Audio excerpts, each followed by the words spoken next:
Okay, folks. Oh. We just finished watching Vertical Limit and reviewing it. And now we're going to dive right into the second film that we watched over a several-day period.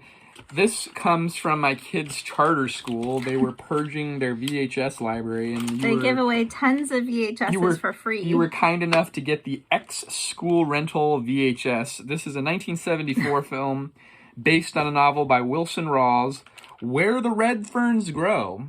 So the novel by Wilson Rawls came out in 1961, and it's his semi-autobiographical story of his boyhood growing up in the Ozarks. And this movie is directed by Norman Tokar. He directed pretty much all of your favorite Disney live-action films in the 60s and 70s.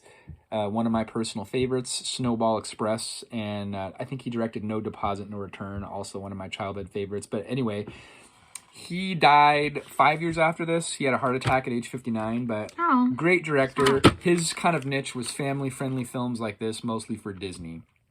So again, Norman Tokar. This movie has an hour and 37-minute runtime. It was filmed in Oklahoma, even though it was supposed to take place in the Ozarks, which I believe is in Arkansas. I don't know. Anyway. No, not Arkansas. So let me read the back of the box here to kind of give you a little bit of a background. If I grew up watching this movie, and this is not the original VHS cassette copy that I had, obviously. I mentioned it's from my kids' charter school that they go to. It is a simply wonderful story for all ages, family friendly. And it is about a boy's yearning for two red boon coonhounds his parents couldn't afford. Again, it was about poor sharecroppers in the 1930s.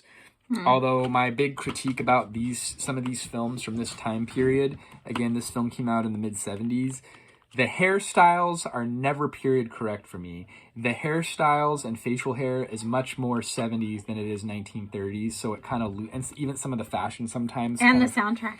Yeah, and it's got, I believe, an Andy Williams soundtrack that is very of the time. But anyway, it's following this Depression-era family in the Ozarks. The main character's name is Billy, and his grandfather is played by James Whitmore. The guy saves up to go to get these two dogs. The dad? No, the boy. Oh, the boy got him. And I don't even remember. It teaches him that God will meet him halfway if he believes in himself and his beloved hounds. The movie is full of adventure, suspense, tragedy, and love and loyalty of family and friendship. Okay, so again, it was filmed in Oklahoma, but it's supposed to be in the Ozarks. So, it's one of those movies where you pretty much cried, especially because of you're 9 months pregnant. You pretty much cried the whole time. There's some real tragedies in this movie, just like my mom used to call Little House on the Prairie, Little Tragedy on the Prairie. This movie's got some hard moments drama for a kid's film. Yeah, our son Let's fill in the audience. Okay, so basically the main kid, Billy, right here, who I think looks like my father-in-law when he was young, but my husband disagrees. But anyways, especially with like the long 70s hair. Yeah. But he basically becomes best friends with these two dogs that he saves up to get.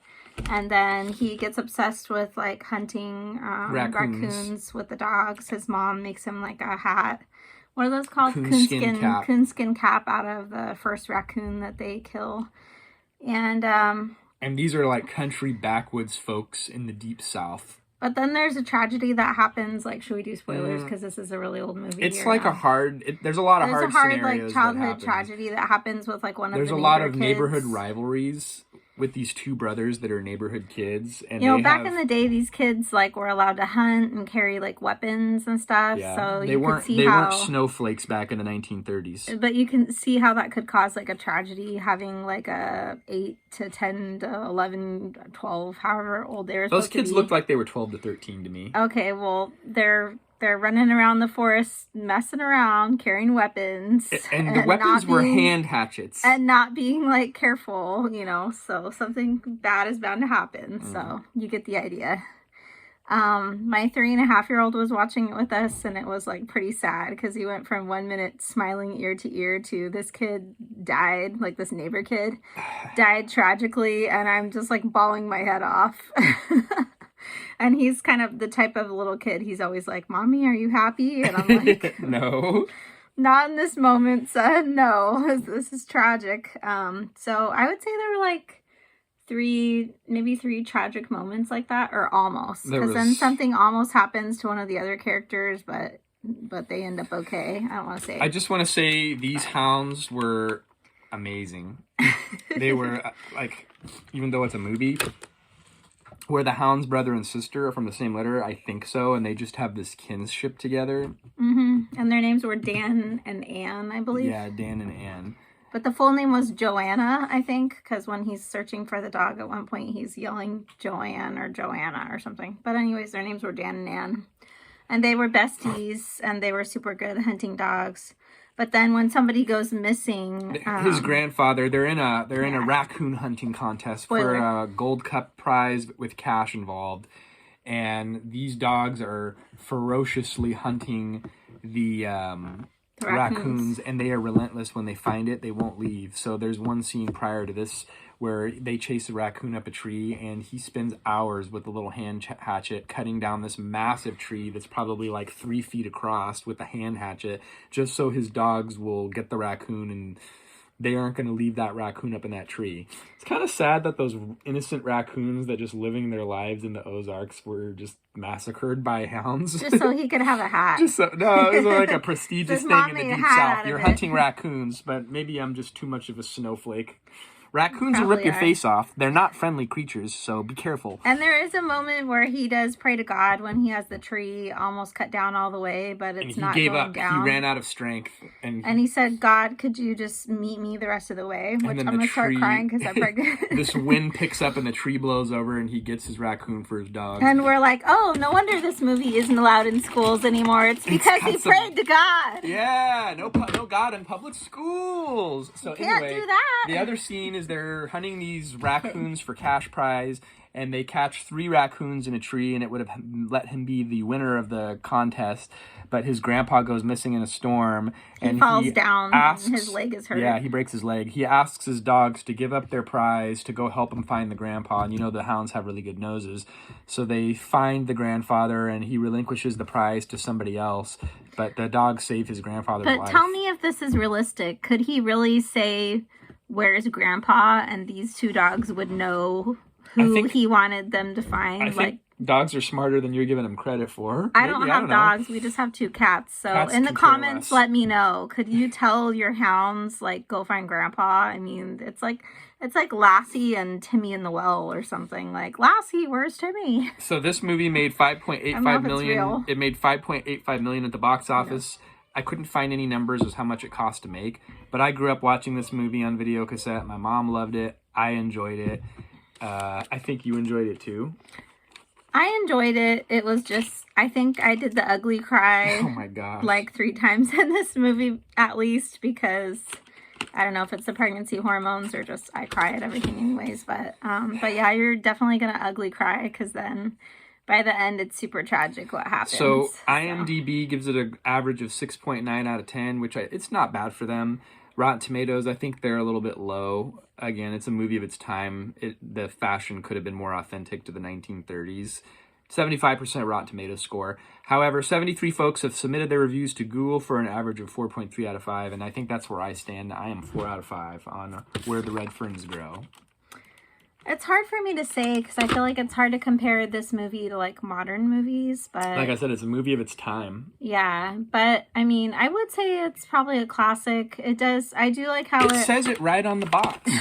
Family classics. I know, but I do like how it highlights the importance of family. And there's a lot of morality plays in there. Yeah, and I like how he mentions God, and I like just the character of Billy. He has integrity, and he has character, and that's something that's missing with a lot of people today, and also kids who are growing up in the culture that we have now. There's just not a whole lot of good, strong character where you do the right thing. He wasn't greedy for that prize, and if I keep talking about it, I'm gonna start crying. So what's your number review so we could wrap it up?